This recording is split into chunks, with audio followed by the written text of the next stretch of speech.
The Stoics were ancient philosophers for whom virtues were the greatest thing human beings could achieve. To them, it represented perfection of mind, excellence of character. Four virtues were praised: courage, justice, temperance, and practical wisdom.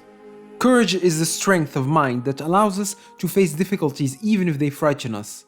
It is our ability to resist and persevere even if we sometimes feel that we will not be victorious.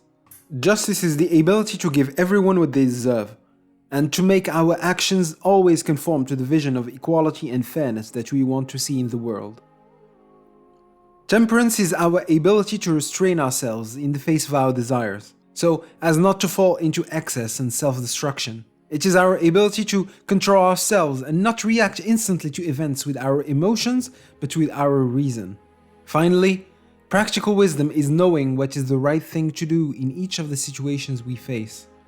It is our ability to distinguish what is good for us from what is bad for us and for others, and to make the right choice.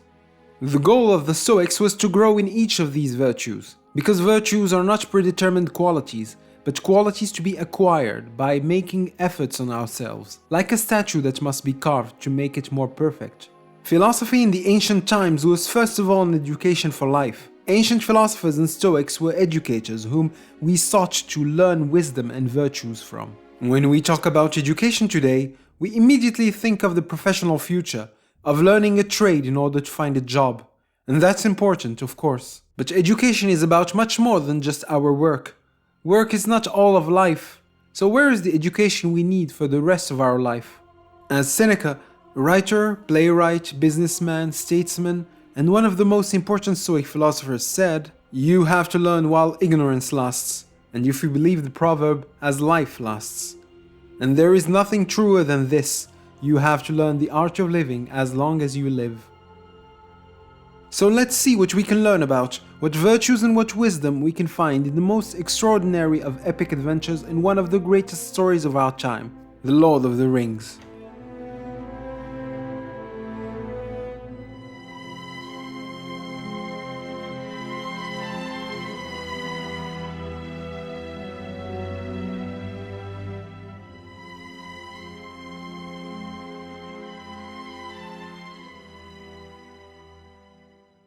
Tolkien's work is immense.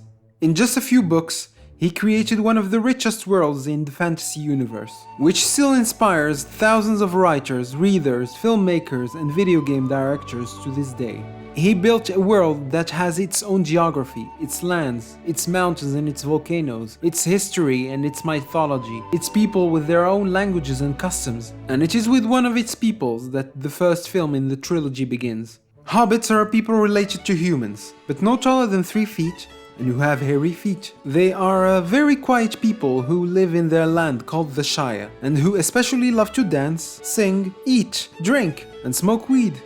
All the good stuff.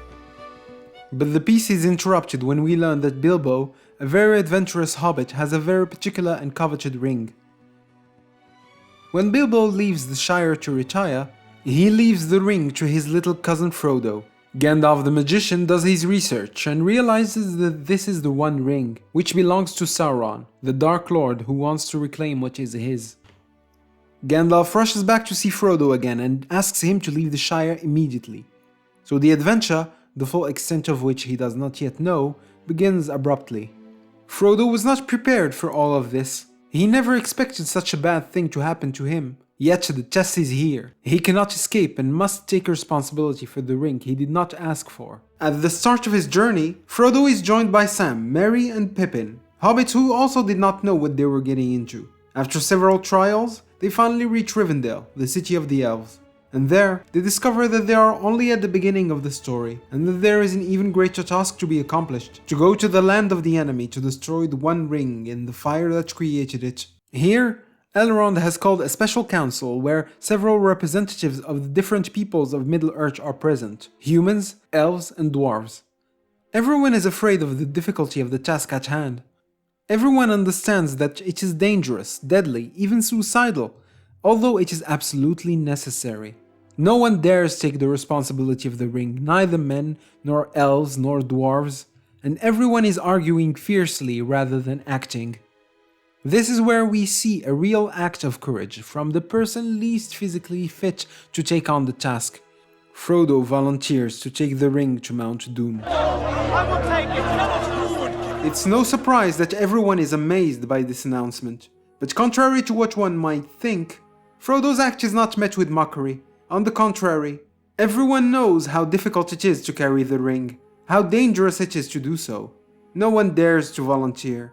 Frodo's courage does not elicit mockery but admiration in others, especially when you know that Frodo has already carried the ring to Rivendell, and he has already risked his life to get there. He knows the difficulty of what has to be done, and yet he doesn't hesitate. Because maybe the others will debate for hours before deciding, but he already knows what is necessary.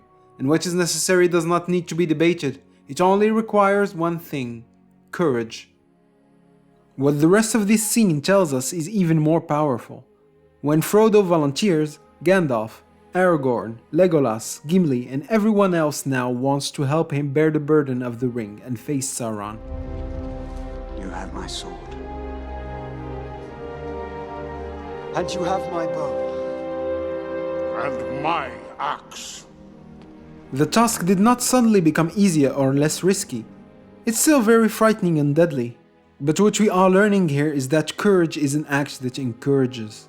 Maybe the others don't have the strength to overcome their fears, to stand up against evil and fight it, but you might need to show it to them first. Showing courage in the face of our obstacles gives others the courage to move forward in the face of their own difficulties. This heroic courage that we can see in The Lord of the Rings is surely far from what we can experience every day. And the Stoics knew very well that this heroic courage was not what their followers needed. For most of us, we are not at war, our lives do not risk immediate death, and evil is not always so obvious to point out. But the Stoics are the first to recognize that in our lives, there is still a lot of suffering and obstacles that face us and that hurt us a lot, and that require a lot of courage to overcome them. As Seneca says to Lucilius, "Is courage desirable? So is patience in face of torment, since it is a variety of courage. Take the analysis to the limit, I repeat, and you will stop doubting. What we must wish is not to suffer, but to suffer courageously. It is this courageously that I desire, which is virtue. We therefore need courage in the face of an illness that affects us or that affects one of our loved ones. We need courage when we lose our livelihood or at the end of a relationship we cared about. We need courage to defend ourselves against those who want to take advantage of us. We need courage to stand up for our values and what we believe in." In The Lord of the Rings, Frodo and his companions, who now form a fellowship, continue their adventures from Rivendell. And the initial act of courage was necessary, but it was obviously not enough on its own, since throughout their journey, they needed to show again and again their will to face Sauron and to face many more hardships. Gandalf fought the Balrog to defend his companions, and sacrificed himself for them to survive. Human and elves needed courage to fight against the armies of Saruman in the Battle of Helm's Deep. Frodo and Sam needed courage to cross under very harsh conditions all the obstacles that brought them to Mount Doom. When we look at all the events that unfolded throughout the three films, we could tell ourselves that the orcs and armies of Saruman too risked their lives in battle. They also went through difficult situations to get to where they are.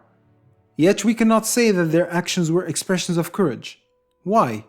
The Stoics will remind us that besides courage, there is another virtue, which is just as important, and that is justice.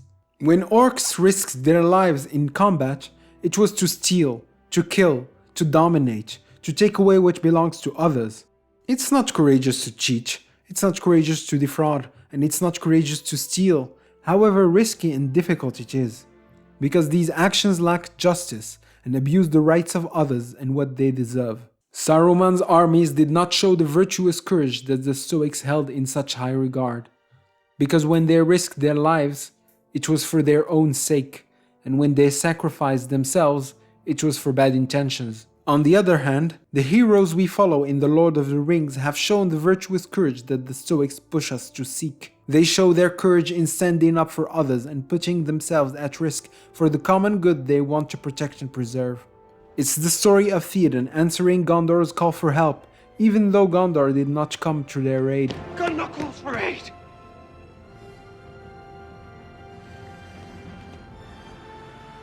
Rohan will answer. It's the story of Eowyn, who is more ashamed of living without fighting for the people she loves than dying in battle. Because dying is not as unbearable as not standing up for those she cares about. The women of this country learned long ago. Those without swords can still die upon them. I fear neither death nor pain. What do you fear, my lady? A cage. To stay behind bars until use and old age accept them.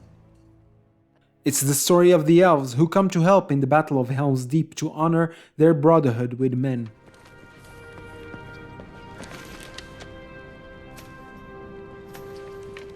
You are most welcome.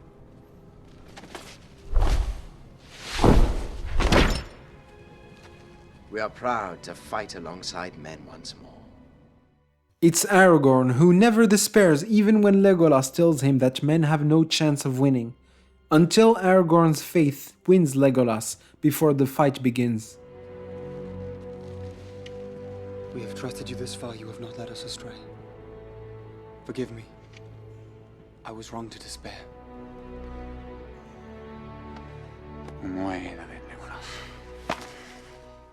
Finally, what must be understood is that courage is not being afraid. It is not to back down in the face of fear, and to continue to move forward because there are things we care about that are way too important. Sam sums it up when he says, It's like in the great stories, Mr. Frodo.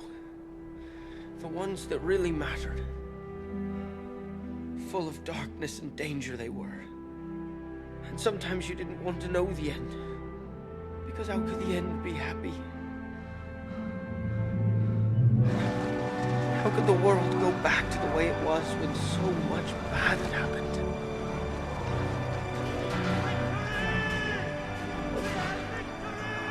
But in the end, it's only a passing thing. This shadow, even darkness must pass. A new day will come. And when the sun shines, it'll shine out the clearer. Those were the stories that stayed with you. That meant something, even if you were too small to understand why. But I think, Mr. Frodo, I do understand. I know now. Folk in those stories had lots of chances of turning back, only they didn't. They kept going. Because they were holding on to something.